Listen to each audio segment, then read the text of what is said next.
tuklasan ang pinakamalalalim na sikreto sa tagumpay ng advertising industry? Yes, di ba? Kaya naman, welcome to the first episode of Catch Up with Adverkada Season 2, The Next Level! Perfect! Diba, partner? This is your go-to spot for all the things in the ADPR industry with a bash of chismis at nakakalokang mga drama. Exactly. And super helpful tips to keep you on top of your game. I am Yangmi, na yumayami kapag nag-spill ng tea. Kaya naman, sit back, relax, and catch up, partner. Diba? At ako naman, si Abby, ang tagapagbalita ng chismis, lesson sa ating mga viewers, partner. Pero bago yung partner, let's thank muna yung ating mga official sponsors and partners. So we would like to thank the following. So we would like to thank our official media partners, Philippines Communication Society. We would also like to thank our official organization partner, Community of Human Resources Students. We would also like to thank our sponsors, Kapajava and Doña Teresa. Thank you so much to our dearest partners and sponsors. Para sa ating unang episode na pinamagatang From Sinta to Industriya, PUP's recipe for advertising success, pag-uusapan natin ang kwentong tagumpay ng ating mga alumni mula sa PUP sa kurso ng Advertising at Public Relations. So ano pa bang hinihintay natin? Kilalanin natin ang mga ating mga espesyal na panauhin for this episode. Sila ay ang mga PUP Proud AdPR alumni na ngayon ay nagpa-prosper na sa AdPR industry. Naku, sino kaya yung mga yun? Divine partner. Pero bago magsimula ang lahat, bigyan natin sila ng malakasang PUP Proud Club! Woo! Unang-una, ang ever beautiful. Ay, ganun. Nakaka-starstruck pagpasok niya pa lang. Wow! Ganun ako kanina eh. Siya ay nanghina. Nanghina ka, partner. Na-starstruck ka nga. Na-starstruck ka, Siya ay partner. isang Senior Associate GCC Search and Social sa IPG Media Brands Philippines. Walang iba kundi si Miss Ariza Texon! Woo! Yes! At siya ay nagtapos sa diba? Bachelor in Advertising and Public Relations noong 2022 at naging student intern sa Mindfuse noong 2021. Pero not only that, no, bilang AdPros Executive Associate noon, isa rin siya sa backbone ng ADPR. Isa sa mga nagtaguyod ng ever-rising ADPR ngayon. Diba? Ever-rising. At syempre, hindi mawawala ang isa pa nating PUP Proud Adverkada. Siya ay nagtapos ng Bachelor in Advertising in Public Relations noong 2022 at isang Senior Account Relation... naano ko kasi bigatin eh. Naano ko, partner, di ba? Isa siyang Senior Account Manager sa McCann World Group Philippines. Wow. Siya ay ang perfect example kung paano nga ba tayo hinuhubog ng AdPR sa pag-strategy, di ba? Dahil isa ding digital freelancer strategist din siya. Let's all welcome Miss Frances Menyoza. Woo! Di ba? Sobrang bigatin. Talagang living proof sila na ang sipag at talino ay natututuhan dito sa PUP ADPR. Dito, nagiging direkta nating nakikita yung lagi nating hinahanap na susi daw sa tagumpay. Ay, kasi dito mo ba lang kasi pala tinago? Wait lang yung susi. Uy, hindi. Advertising Advertising. Susi! Alam mo yan, partner. Diba? So, let's get started and make this episode a fun and memorable one. Kaya naman, mga adverkadas, syempre hindi nagsisimula ang mga talk show kapag hindi pa nagpapakilala ang mga guests. Exactly. So, for our guests, please introduce yourselves and ano yung mga ganap nyo ngayon sa advertising industry and kung paano kayo na tuto sa advertising and paano kayo napunta sa PUP. Alright. Hola! I'm Frances Mendoza, the pressy that's always busy. So, well, I started BAPR na naging busy nga ako dahil I was figuring out how to shift actually. Dahil naligaw lang din talaga ako sa advertising and public relations as a course, which everyone knows. And it's always the story of how I got into BAPR. Pero, tawag dito, it was fun after all, and then here I am now as a senior account manager in McCann World Group Philippines. Yes. So, hi, hello, I'm Marisa Texon, ang tanungan ng kung sino man. Yeah. So, yeah, ever since kahit sino, teacher or classmates, or until ngayon sa work, ako lagi pinagtatanungan, kaya yan ang aking moniker. But anyway, yeah, just like Frances, hindi rin to ang aking first choice, as everyone nga. Hindi ko alam kung bakit laging ganun sa AdPR, pero dahil sabi nga nung dati naming senior, AdPR is not your last choice, it's your best choice. Yeah. So, I'm glad na nandito ako, kaya naman, lahat ng natutunan ko is talagang na-apply ko sa work ngayon as a senior performance marketing specialist or as known as senior associate na ngayon sa amin. And yeah, medyo mabilis ang naging transition ng mga position dahil nga maganda ang naging background natin sa PUP. So, it's a good thing. Yeah. Yes. Ayan. So now na we know our ates better na, alam natin na hindi nila to first choice. Parang, let's dive deeper. Magchikahan tayo. Like, throwback. Gano'n. Throwback atake na knowing na hindi siya first choice, ano yung nag-inspire or nagtulak sa inyo na, BAPR, success ako dito eh. Parang gano'n. Ano yung tumulak sa inyo, ate? I guess sa akin, well, yun nga, naging busy ako eventually finding out how to shift. Sa kakahanap ko how to shift, doon ko nakilala yung classmates ko. So, shout out to Sindak. Sobrang napamahal ako sa kanila na hindi ko na naisip mag-shift. Ganun siya. Kaya that was like my way in why I stayed and eventually flourished in BAPR.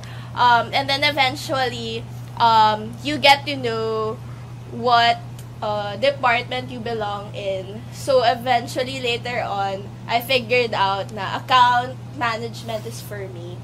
And here I am. What's the question again? Nanok sa sagot Like, eh. knowing na Okay, parang hindi siya why did you first, stay? Ano yung nag-push? Like, Yeah. inspire? So I think yun yung sinabi ko kaninang line na yung best choice to. So I need to find out kung bakit to best choice. So habang tinasagot ko yung question na yun ng bakit to best choice, I learned to stay.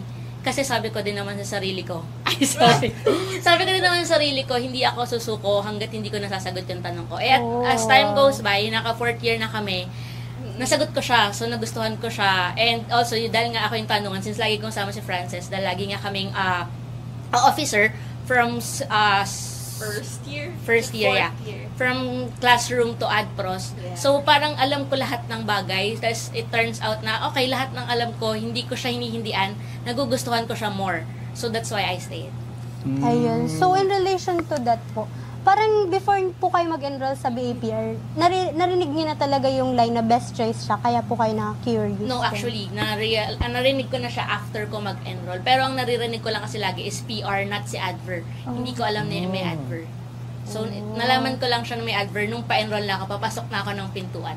Kasi nakalagay siya sa taas. Totoo. Kasi mag-enroll ako sa baba, sa broadcasting, wala na daw slot.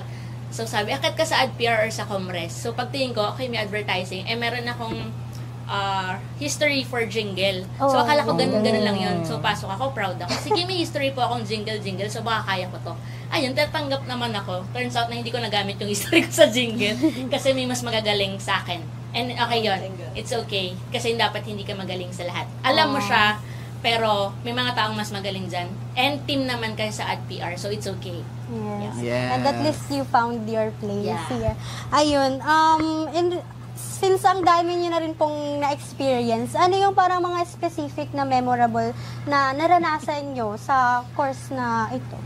Well, una, yung kwentong BAPR. Kasi yun yung sasalubong sa inyo as a first year sa BAPR. So, nung time namin, it was the very first kwentuhang BAPR. And eventually, since we became officers of AdPros, the organization of the department, tinuloy-tuloy na namin siya, and here you are now. Ginagawa nyo na siya, right? So that one was the very first memorable because your alumni will be talking and taking you through what it is and what the journey was. So, syempre may inspire ka na parang, ang galing. Oh, sorry. But like, Ang galing pa. ang galing, diba? Ang galing.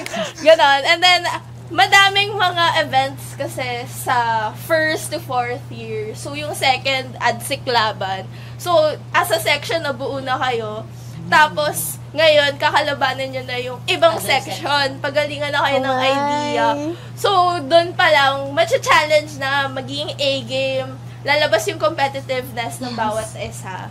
And then, you could carry on with the others. Siguro sa akin, hindi naman siya events dahil nga nasabi niya na events. Pero yes, sobrang saya ng events kasi it grows your connections. Pero other than that, siguro yung personal experience, first year, first shoot, umiyak ako. Kasi hindi kami nagpaalam sa coffee shop. And it turns out na nahihiya pala yung mga katabing naming tao. So, yung owner, since nandun siya, nabothered siya. So, ang gusto niyang gawin, ipa-delete. So, kami, ang dami na namin na-shoot. So, naiiyak na ako, pwede po bang, wag na, sorry, ganyan. Next time, hindi na po namin gagawin, ganyan. Tapos sabi niya, first year ka pa lang, ganyan na ginagawa mo. So, medyo naiyak na ako. So, that point, dun ko na-realize na, okay, dapat lahat may process, lahat may papers. So, dun nag-start yun. Kaya natuto na ako. Kaya it's always a learning sa lahat ng bagay. So, first year pa lang na-realize yun na corporate world na to. Yeah, ito, yung mga ganyan bagay. Parang mapapa-shift ako dun pag naranasan ko yun. Diba? So yun, knowing na they're the living legends nga, na Living they paved the way legends. sa mga talagang tinatangkilik natin ngayon ng mga events, tulad ng kwentuhang BAPR and even this, di ba? Another follow-up question po is parang ano yung natutunan nyo, ano yung mga skills, yung mga knowledge na nag-gain ninyo dun sa pag-execute ng mga events na yun, especially ng madaming events here sa Sintang Paaralan. Hindi Sintang Paaralan, sa department natin itself. Sa COC. Well, ang natutunan namin, one, you have to keep yourself grounded. Madami kang mamimit na tao, not just your classmates, not just your professors, but eventually you would be working with clients, with vendors, with suppliers. And then you have to keep your connections open because you never know kung saan darating yung connection na yun. It could actually lead you up to where you'll be working. So, always put your best foot forward, have that confidence and bring out the glow in you. And then, always have that respect. I think in the industry also, importante na may respect kayo sa isa't isa. Yes. And sa section namin, I think very important that you bring out the best in everyone. Yes. Don't look at it as a competition na kaya, mas magaling ako. No, it's not like that. You have to bring the whole section up. Nowhere but up. So, Yes. Other than that, I guess yung communication hindi lang sa clients and other peoples na outside, yung communication nyo din sa classroom or yung classmates mo. Kasi kung wala kayong communication, mag-aaway at mag-aaway kayo lahat. Sa groupings, laging may away. Hindi ko alam, sa amin, medyo madalang ang away. As far as I know, medyo madalang. Kasi nga, napag-uusapan lagi, laging may nagsistep up. So, dapat merong may mag-push talaga, may mag-step up eh. And other than that, siguro natutunan namin kada events, since nagli-lead kami ng events dahil na nasa AdPros kami, siguro, pag nagko-compete yung higher section, higher years, mas nalalaman na namin kung paano siya ginagawa. So, we have one step ahead sa ibang tao. So, it's a good thing na nasa AdPros tayo. Kasi like this, ngayon nandito kayo. So, naririnig nyo agad yung sagot namin, nalalaman nyo agad yung mga dapat gawin. So, you have an easy access. That's why you have dapat yung connection nga. Yeah. Ayan, ganun siya. Just by hearing your sentiments, ang dami na po agad naming natutuhan. So, Exactly. ayun, eto naman, naging aligned ba yung training ground sa PUP, sa current industry, like sa pinapasukan nyo ngayon, ganun, parang na-feel nyo ba na, sumakses ako dito eh, napag-aralan namin to dati. Ganun. Definitely. For sure na align naman siya. Hindi lang kasi nagturo ang prof directly na spoon feeding, tinuro kanya kung paano talaga siya sa ahensya. Kaya din ako nandito sa media ngayon or performance marketing kasi dahil yun sa isang prof or dahil sa isang subject na she let us try na magkaroon ng real client. And dahil nagustuhan ko siya, nakapag-report kami, na-report ko ng maayos, quote and quote, nabuhat ko yung team. Ayun yung tamang term, hindi ako yung mismo nagsabi, nag-chat yung president namin. I mean, yung the president, sorry, yung lead namin na thank you sa pagbuhat sa team ngayon. Aww. And that's the best thing na nangyari kasi na-save yung grade namin that time. Kung hindi ko yun nasagot, hindi ko alam kung anong grade namin. And ayun, so yun, dahil sa kanya nagustuhan ko yung field na to kasi dapat nasa research ako or prod. Dahil yun yung first choice ko. Pero ayun nga, dahil sa mga ganong teacher, dahil sa mga ganong learnings, na-align niya sa akin and ngayon nasa media na ako. Yeah. For me naman, the setup of BAPR and PUP is actually the same style as ahensya. Since that's the closest industry that you could get after college. So kung ano yung, especially on my case na nasa creative agency ako, super alike na back in college, it would be like groupings, may mga tasks, you have your own roles in a group to get the brief done out to the clients at a certain time. It's exactly the same in the industry where I'm at. So, it's a good training ground from first to fourth year. Hindi siya nakakapanibago ng sobra once you get out there in the industry na mismo. So, ayun, super, super alike. And though I would say not everything is taught, but eventually, the fundamentals, you learn it in college. So that's great. Like, in theory, at least alam mo siya. And then, in the industry, now you put it into practice through your colleagues. That will help you discover and figuring things out how it's done in the industry. Siguro good thing lang din na yung mga prof ay nasa ahensya talaga. yes. So they know what to teach or they know Yes. kung paano nila ituturo talaga sa amin yan. Ganun. Opo. Tsaka goods po na, like, at the early age, may client ka na palang na talagang gagawa ng campaign. Super laki advantage mo siya. Pero ayun po, since nabanggit nyo na parang hindi nga spoon feed sa atin yung mga kailangan nating matutuhan, paano kayo po nakapag-adjust with it? Adjust. I think we just push one another to do better. Na kailangan, at least sa section namin, since same section kami sa SENDAC, we pushed each other na kailangan walang maiwan. There shouldn't be anyone left out. Kahit na mahirap siya, willing kasi yung isa't isa mag-exchange ng knowledge, magtulungan. So I think yun yung naging way for us to strive and survive. Yeah. And nag-enjoy talaga sila ate along the way na ADPR journey. Di ba? Yes. Ang dami natin natututunan. Especially us, as freshie, di ba? Alam na natin yung na parang align pala talaga yung nangyayari sa atin. Na parang hindi lang tayo ganyan. Gawin mo to, gawin mo yan. Align pala talaga siya and magagamit natin siya. So, grateful tayo doon. Pero syempre, tuloy-tuloy pa rin ang ating kwentuhan at chikahan. Marami pa tayong pag-uusapan, mga adverkadas. Ayan. So, we would like to give our special thanks ulit sa ating mga sponsors. To our official media partners, Philippine Communication Society, Blogger Manila, and to our official organization partner, Community of Human Resources Student. At speaking of tuloy-tuloy, walang cut-cut yun Marami pa tayong mga pasabog. Ano kayong mga pasabog yan? Parang... hala! Ibang pasabog na pala. Ibang pasabog yung partner. Ang alam ko nang hingi tayo ng mga answers sa online sa ating mga advertisers. Diba? Exactly. Yes. Ano bang tanong yun? So yun, kasi ang dami natin, kasi alam naman natin, gusto natin ma-include talaga, like inclusive tayo here. Alam mo yan. Alam niyo ate, di ba? Yeah. So gusto natin na ma-feel nila part sila ng ating podcast, di ba? Ating kwentuhan. So, ang tanong na galing sa ating mga ADPR and sa ating TFC subscribers, kasi madami na rin talaga tayo ngayon, ate. International so, yan. International na. Ang tanong ay, drum roll please. Woo! Rinig niyo yon.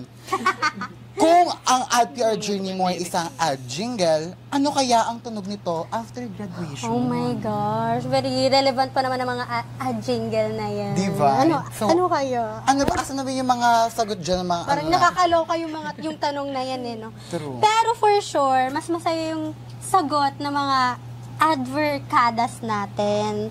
Kaya, amin na yan. So, babasahin na natin. Mula kay... Dun. Meron pa palang drum roll. Wala na. From Mr. Charlie Bautista. Ang kanyang magde-define daw sa kanyang advertising life ay... Ito alam na alam natin to. Ay. Kakapanood lang to sa atin last sem. Ay, parang alam ko na yan. At mula bata tayo napakinggan na natin to. Ano to? Alam mo ba to? Ano yan, ate? Hindi naman alam. Yung sa gulay ba yan? Silang huli. Okay. Partner. Huwag mahihiyang... Ay. Ano? Magtanong. Kung may hiring ba dito? Ay, benta! Benta si Charlie, ah. Benta, Oo. benta. Ang galing mo doon. Sa amin meron. Ang galing, ang galing. Link to comment section na. Ang galing. Sino pa ba? Parang meron pa. Madami pang nag-send. Ang galing ni Charlie. Saludo kay Charlie. Saludo. Gagawa ng So, gold. yun. So, meron pa from Mary C. Ang kanya naman is, alam mo to, te? Ano yun? Sa Nesty. 1, 2, 3, go! Push mo yan, te! Push mo yan, te! Push mo yan, te! Parang nakaka-uplift talaga, no? Para ganado yung energy Oo. after grad. At meron pa from Altea Laprida. Laprida. Ang kanya naman ay ang kanyang Nescafe, babangon tayo. Ay, alarm clock ko yan. Paano ba? Babangon tayo. Ate, 1, 2, 3, go! Babangon tayo. Babangon. Diba? Grabe talaga yung Nescafe. Kasi wala tayong choice. walang choice. Kailangan natin kumayod. Pagkagising mo, anong trend? Ganun agad, partner.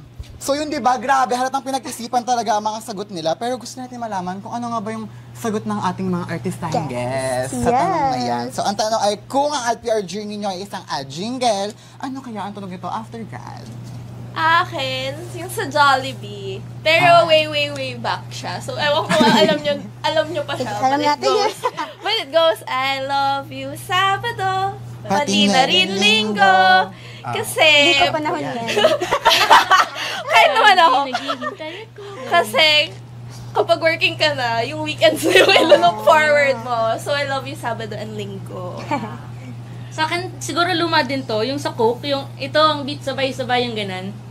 Ito ang beat sabay-sabay, ito ang beat bawal sablay. Pabilis ng pabilis, wag magmimintis, wag mimix. Gets ko na, Coca-Cola, nalilito, nahihilo. Kasi ganyan sa work. Hindi mo na alam kung anong mararamdaman mo. Mahihilo, malilito ka, lahat talaga sabay-sabay. Kumbaga migraine. Meron kang deadline ng, anong tawag ito? Implementation, meron ka pang deadline ng report, lalo na pag end of the month. So, lahat yan sabay-sabay nakakalito. So, Parang makapapakook ka na lang talaga. Oo nga. Oo. Coke. Sponsored by. Okay. Sobrang bongga ng mga sagot nila, di ba? Parang mapapakanta ka na. Ano ba yung sa'yo? Sa akin, ano ba, kung ad jingle, feel ko yung sa Ariel. Ano yan? Yung yung ganyan, kasi yun na yun eh, graduate kami, parang finally, di ba? Na ano yeah. ka na, ikaw partner Pero ba 3 yun? years pa. Yun nga. Claiming. Yun lang. Claiming na lang. Hanapin lang. Ikaw ba partner? Ano ad? Ay, wala. wala entry. Ano, mapagkubli si partner. Kaya sabihin. Mapagkubli. So, yun na nga. So, Tago. walang cut. Okay. Walang cut. Next segment. Welcome, 1, 2, ako na nagbilang. Maraming host yan. 1, 2, 3, welcome back to Catch Up with Adverkada. Ngayon na nga panahon para mas makilala pa natin ang ating mga guests ng mas malalim. Seryosohan na Oo, to. seryosohan na to. But before we get into the serious stuff, let's start with something fun muna. Alam mo Gusto ko yan, partner. fun. If you could describe your PUP AdPR journey as a movie or TV show, what will it be and why? Why? Well, sa akin, super simple. If you know yung Netflix na Korean, it's called Agency. So, super tugma yung nangyayari sa agency and like college life. So, I suggest you watch it, guys. Ako, I guess, yung High School Musical. Kasi 'di ba sa High School Musical lahat sila iba-iba ng talent, pero sa dulo nagkaroon sila ng isang play. Kumbaga gumanda lahat ng pagsasama-sama ng talent nila. Like yung sa ano din, yung nakalimutan ko anong season, pero yung kumanta sila nung nasa cafeteria ng Beat to the Top, you know, yung lahat sila may iba't ibang talent pa pala. Yung basketball player nagbe-bake, yung what they call this one, yung cheerleader is nagpa-pop dancing palagi again. So parang meron tayong hidden talent lagi na kailangan natin ilabas. Tapos parang pag nilabas natin yun, makaka-help yun sa others to build a new big better team. Yes. Exactly. Perfect. Ako Victor Magtanggol. Hindi, may series. Anong series Yung yan? ngayon? Encantadia. Danaya ako Danaya ako. Oo, yung mga sangre doon, naghahanap ng journey. Journey, di ba? So, in terms of journey, pwede niyo po bang makwento kung ano yung mga na-challenge na na-encounter nyo sa career nyo at saka kung paano yung background natin sa ADPR ay nakatulong para mas maresolbahan sila. Diba? Na para bang nakikipagsiksikan tayo sa Pureto Station. Gano'n. Na parang kailangan magandang sa atin yung makasabay ka na, uy, dito ako Gano'n. Like, ano po ba yung mga naging mga strategy? setbacks, gano'n. Well, I guess sa work as an account manager, everything can be quite overwhelming. As in, super umaga pa lang, wala ka pa nga sa bangon. Yung totally, may nagchat na sa yung kliyente, o kaya yung results ng ASE application mo, malalaman mo kung approved ba or hindi. So, overwhelming siya from day to night. Tapos, how it helped me, kasi first year pa lang sinasaba ka na sa PUP. So, in a way, hindi tayo magpapatalo doon, diba? So, kayang-kaya natin siyang labanan like, fight lang, go lang, iyak ka lang konti, bawi ka ulit. Work lang ulit, ganon. Ako siguro yung nag-pandemic ng third year. And third year, sobrang dyan magsa-start lahat ng more on, what they call this one? Yung more on practical na talaga. Kasi yung mga unang practical ng first year, second year, medyo training yan Yung mga third year, medyo mahirap-hirap na yan, lalo na nung nag-intern din. Ang hirap mag-intern. Gusto mo mag-intern na todo-todo kasi parang for experience.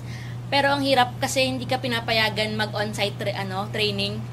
So, hindi ka nagkakaroon ng masyadong exposure.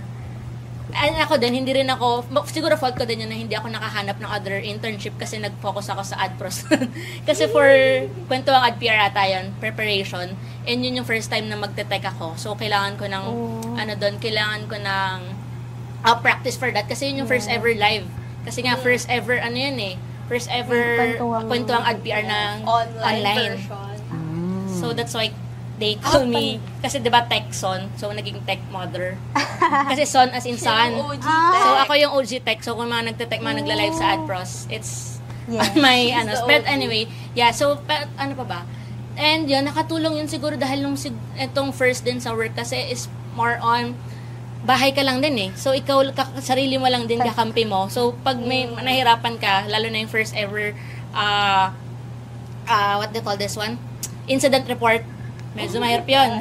First year, incident report ka na agad, medyo mahirap yun. So, sarili mo lang yun, iiyak ka lang. Sobrang, ang scary nung head namin nun. So, dahil nga binuhay ka ni PUP, marunong kang tumayo sa sarili mong paa na parang, okay, last na to, hindi na uulit to. Which is ngayon siya nangyayari on my third year sa work. Never na siyang nangyayari. First and that's the last. Ayoko na siyang mangyari. So, ganun. Exactly, diba? So, alam ko na pag-usapan natin to kanina nung during yung yung mga off-cam moments natin. Nag-aano pa lang tayo. So, parang let's talk about your first job naman sa industry. Like, paano ba kayo pinipare ni Sintang paaralan para doon? And ano yung mga experience and yung mga dagok? Na-explain Mga na. surprises. Diba? Alam ko na, yun ang dago. Nag-meaning. Ano yung mga dagok na napag-aano yung mga surprises, mga experience, ganyan. Siguro sa work ko now, naka-help yung internship. So, eventually kasi may internship sa program at third year summer. And I suggest na seryosohin nyo siya, guys. Alam kong kailangan natin siyang gawin for the sake of grades, para makapasa tayo. Pero, yun kasi yung spot mo to be, or time mo to be out there. So, seryosohin mo siya kung ano talagang industry gusto mo. And then, build that connection, open up your, yourself out there. Kasi, eventually, yung internship na yun, nag-intern ako na nag-intern ulit. Inikot ko siya. So, unang internship ko was in media. And then, media accounts and sales pa rin ako doon. But media side, so third party. Second ko was brand side sa Novelino. So, inikot ko talaga yung industry to know where I'd want to be on my first job. And then, my third internship was in creative agency wherein doon account manager na talaga siya. It's just that it was a pandemic year and kasi so everything was online. So eventually after that internship, I got absorbed to do freelance account management also. So seryosohin niyo siya kasi you never know it would land you a real job na at that time freelance, and then since may isa ka pang sem, may isa ka pang year since third year nga yung internship natin. So while waiting for the graduation, easily makakahanap ka na ng work. So yun, from being a freelancer, you're offered now a full-time position, and eventually since graduate ka na, you can then pick whatever agency you want to be and whatever position you want to be. So it helps. I mean, yung program itself from intern to the industry, it's a really good program, I suppose. And yun, kailangan lang talaga you grab that opportunity, you put yourself out there. Yeah. Actually, yung sa kanya, yung sabi niya lang, ano sabi mo, pipili ka ng company. Pwede din kasi sa atin, ikaw pipili ng company. I think nangyari sa yun. Diba? Kinuha kayo siya ng company niya ngayon. Yeah. So, sagutin yung mga experience natin. And sa akin kasi, ito yung first job ko. First job ko to. Pero nakailang interview din naman ako. Ito yung tinanggap ko. And I think, good choice siya na ito yung tinanggap ko kasi I'm almost 3 years here. And 2 positions. And medyo okay ang sweldo. And medyo may isa pang promotion na darating. Hopefully by next year. So, paano ba? Hindi ganun, medyo kung titingnan mo, medyo madaling work eh. Pero kasi, kung ikaw yung nandun, kung pag sinabi ko, taga-post kaming ads, madali siya pakinggan. Pero hindi siya madali. Mahirap siya kasi lalo na kapag nag-overspend ka.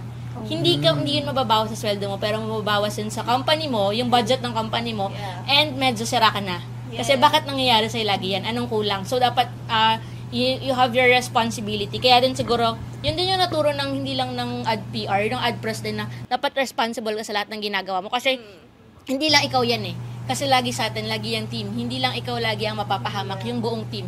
So, kapag ako nagkamali, ang may sagot doon yung manager ko. Yung manager ko ang may sagot sa kanya yung director. Yung director ang sagot yung head. So, it's a domino cycle.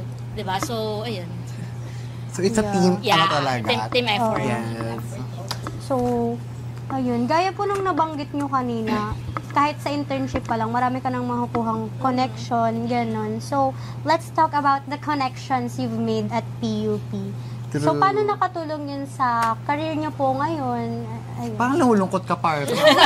Parang nalungo ka ata sa mga nila, partner. Kanina parang nabubuhay ng advertising is for me. Tapos nung naraman kayo, ayaw na pala. Pero ayun, yung mga naging connections niyo po. Sa akin, well, the first ever competition I did was in first year as a presenter. So, sa buong batch, yun, first year pa lang sinabak ako sa PANA. And yung mga kasama ko noon was fourth year na kasi nga first batch kami ng senior high eh. So may gap, 'di ba, yung fourth year, 2 years yung nawala, and then first year. So mga fourth year yung kasama ko nung competition na yon. And I would say, dun pa lang nakabuo na ako ng connections dun sa mga alumni that were training us also for the competition sa PANA. And then hanggang ngayon, nagkikita kami sa industry, we work together, as well as yung mga judges at the time dun sa competition. Kilalanin nyo sila. Talk to them after you do competitions. Get to know what's their email address, and then eventually shoot them an email. Shoot them a message at LinkedIn or follow them. It works. I mean, ganun talaga siya. So, like I said, put yourself out there, put yourself available, and present yourself as what you want to be seen, not just at the moment, but what you want to project out there.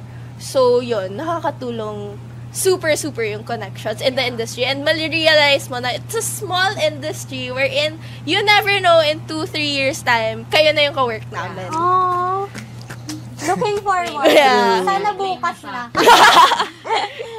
Sa akin siguro yung connections with seniors, yung while nag-study pa, na yun nga, we can ask them na, uy, kuya, paano to? Kuya, pwedeng pa-help sa ganito, para nangyayari to, kamusta si ganito, ganyan, para mga ganong bagay.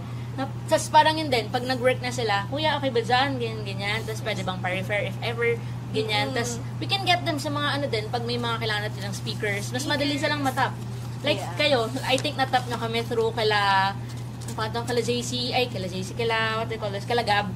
So, di ba, mas madali yung mga connections kasi ate, di ba, alam niyo na agad yung background ng mga tao kasi nga andun na yung connections na na-build nyo.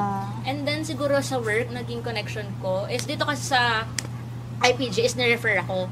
And sa IPG, sobrang binavalue namin yung referral kasi we know na sobrang magaling kapag magaling kapag ni-refer. Tiwala So, kung hindi mo i-refer to, kung mapapahiya ka dito So, ayun, nagamit kasi ka-orb ko siya. Si Kim. Si Kim, ayun, ni-refer niya ako kasi nga alam niyang need ko, alam niyang kaya ko. And then, what else? Kasi yun, naka-work ko din naman siya kasi meron kaming subject na pinagsama-sama per section. So, she knows kung paano ako mag-work and ayun. So, nagamit talaga siya para makakuha madali yung work.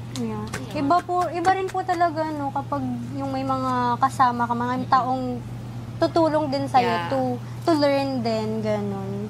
Ayun. Diba, ang daming valuable insights yung nakukuha natin from kanila, ate. So, now, let's move on sa practical side naman. Now that we know na we should enjoy, as freshie, as second year, as third year, we should enjoy our AdPR journey. Doon naman tayo sa practical side. Like, sa mga freshies na nanonood ngayon, na nawawala. Yes. Sa mga freshies or sa mga AdPR students na nanonood ngayon, ano yung masasabi nyo na anong qualities yung need nila in order to succeed in the advertising industry?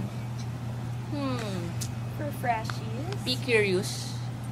And be, what do you call this one? Yung sobrang active. Na parang don't stop with one learning. Kasi nga, I think narinig nyo rin naman, nabanggit nyo rin naman yung lagi, I think si Sir, nagsabi lagi nun, si Sir Felix na Jack of all trades, Master of none. Dapat ganun yan. Okay lang, huwag kayo ma-pressure na dapat magaling kayo sa lahat. Dapat lang alam nyo lahat, pero hindi dapat magaling.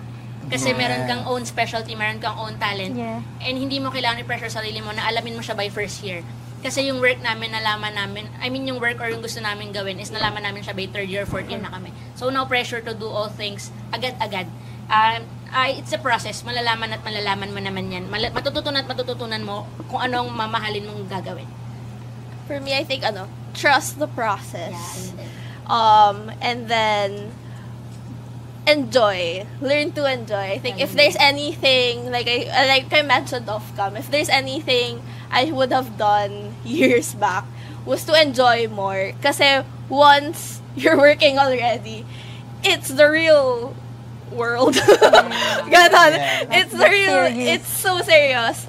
It's real adulting, ganyan. So while you're at college, like, spend the most time and enjoy and explore, meet people, build your connections, because that's the time that you would never get to do anymore. So talagang make it a memory. Kasi diba sa advertising or like sa BAPR, naka-block section tayo So yung section nyo, imbes na mag-away-away kayo, please lang, mahalin nyo yung isa't isa. Intindihin nyo. Ganon. Kasi kayo magsasama and make it fun. Kasi kayo lang din naman yung mga nandyan. So make the journey worth it. Because it will be. Yes. Parang ang comforting na parang may nilook forward kami as freshies. Ayun. So, how do you see PUP continuing yung influence ng advertising? And, ayun, ano kaya yung future ng ADPR sa mga graduate ka na? Parang sa mga taong future. I think the future will be great or will be big sa lahat kasi nga sobrang evolving ng industry. And so are you guys na parang sobrang evolving nyo. Mas marami kayong what they call this one? Mas marami kayong experience or mas maano kayo anong tawag doon? Mas nag-explore kayo. Kasi nung kami una, takot-takot kami. Ngayon na lang kami nag-explore. Pero kayo, knowing you, ang sobrang explore ng mga generation. Well, hindi ganun kalaki yung generation gap. Pero sa mga nakikita ko, medyo ma-explore kayo. Kaya, lalo na dito sa advertising and PR, kailangan nyo ng exploration talaga. Kasi pag wala yan, mag-e-end yung hindi yung life, parang mag-e-end yung work nyo. Kasi, kailangan nyo ma-explore. Kunyari, andun si AI. masasad na kayo kasi ay, hindi na ako kailangan kasi may AI. Hindi, kailangan mong i-control si AI, hindi si AI Yes. magko-control sa'yo. So, ganun siya. Sobrang big niya. Ang dami pang evolve na mangyayari. And sana ganun din kayo. Mag-adapt kayo sa change kasi nga, change is inevitable. Ay. Yes. Oo, sa akin on my end, tama yung sinabi ni Arisa na you have to learn to adapt because advertising is always new. You always have to stay relevant. And that's what's good in our industry. Na it never gets old. And the people in the industry doesn't feel old. As in, it's always so young. It's always so fresh. Everything's so bright. You learn something new every day. And even if, like us working na, may mga, of course, older colleagues kami, we exchange learnings from their generation to our generation, and then we learn to apply it in whatever we do every day for our clients. So I guess the future would be like very, very bright and way, way bigger than what we're experiencing now. So it's non-stop and sobrang daming pwedeng mangyari. Mag-evolve pa yan, and if there's one thing lang, it's super fast-paced. Baka right now, na-overwhelmed na kayo. But once you're out there, it's super fast-paced. Unlike other industries. So, kailangan rin, kahit na nag-a-adapt tayo dun sa change of a fast-paced industry, I think within ourselves, we also get to learn how to slow things down, meditate, and, enjoy the little bits of life. So, yun yung balance na I think would work in the future and, you'd still need eventually. Having this talk, parang napapatanong ako, what's more with advertising? Ganun, parang nakaka-excite. Di ba lang, like now na we know na parang advertising never gets old and it's adaptive nga. Diba? Parang ang dami natin talaga natututunan ng mga insights kay nila ate, diba? Even me, like tayo as freshies, Sobrang diba? laking Like, opportunities ang na, laking na opportunity. parang makausap kayo personally and then hear your stories na magre-resonate din sa amin. And yung mga, yung mga quotations, parang feeling ko tatatak siya, ganun, sa utak ko. Tapos parang panghahawakan ko as I go through advertising, ganun. Lalo yung take it slowly and Kailangan. yung trust the process. Diba? Ayun Diba lang, lang partner? Like, tawag ito parang matulungan sana tayo nun in order for us to parang find yung sariling career paths natin, Yes. di ba? So, kaya mga adverkadas, make sure to take note of all the valuable insights and yung mga shared stories from Ate Frances and Ate. So, yun na nga. So, ayun na nag-enjoy kayo sa kwentuhan at mga stories nila and we will get back pa, partner. Pero, Parang nalulungkot yun na na, ako. parang nafe-feel niyo na ba, ate? Parang ayoko pa. There's an off-cam moments pa naman. Parang gusto ko pee. Pwedeng bukas pa. Parang di ko alam, parang wala pa akong, di ko pa alam magkano sweldo. Di ko pa alam. Tama, Jay. Hindi ko pa alam Hindi ko pa alam, partner. Kaso, everything must come to an end. Wow! Natutuhan ko yung mga quotations sa inyo. Ayun. So, bago natin officially i-end ang ating episode, baka may gusto po kayong i-plug na mga socials. Yes. Kung saan kayo pwedeng ma-follow. Start off. Socials, it's at @thereal_chichay sa Instagram and Facebook, same lang din naman. You can search Arisa Texon. And also, open kami ngayon sa Perf. So, you can message me sa email, arisa.texon@kineso.com. Literal po yung Kineso, hindi sa Kineso sa joke. So, KINESSO. So, you can message me there. Or kahit yun nga, PM na, you can send any, what they call this one, CV. Open kami, lalo na sa US and UK shift. Yeah. Ang UK shift namin is 4 p.m. to 1 a.m. Tapos kami na US shift is 10 p.m. to 8 a.m. So, kung gusto nyo yun, medyo okay din ang bigayan dahil meron po tayong allowance. So, kung gusto nyo. So, pag-send na po kayo ng CV. Also, meron yung friend ko, meron daw siya ng, baka kasi gusto nyo, lalo na yung mga third year, may internship for SMM, Social Media Management. So, US-based din siya. So, let me know. You can PM me if you want anything. Go. You can send it lang. So, PM yan, na go. ako later. Yung CV ko. Sa akin naman, it's Frances_Mendoza at Instagram. For Facebook, it's Frances Mendoza. You could always slide through my DMs. Yeah. Let me know if you have cues and lives advices on Ate Frances.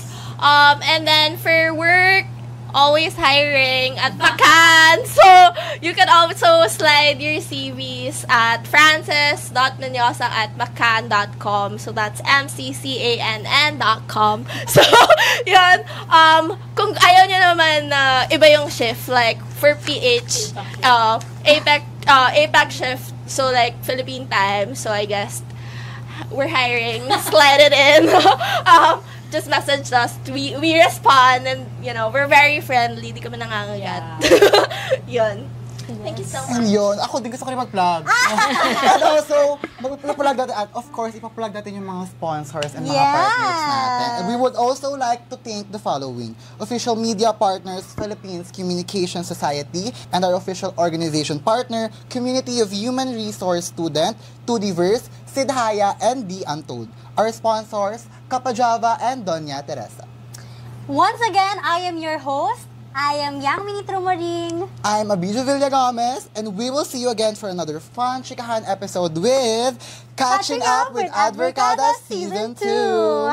Your one-stop ABPR source of entertainment, stories that will make you wow, and latest chicas along the way. So, bon voyage, Advercadas! Bon voyage! See you on our next episode. Thank you, ate!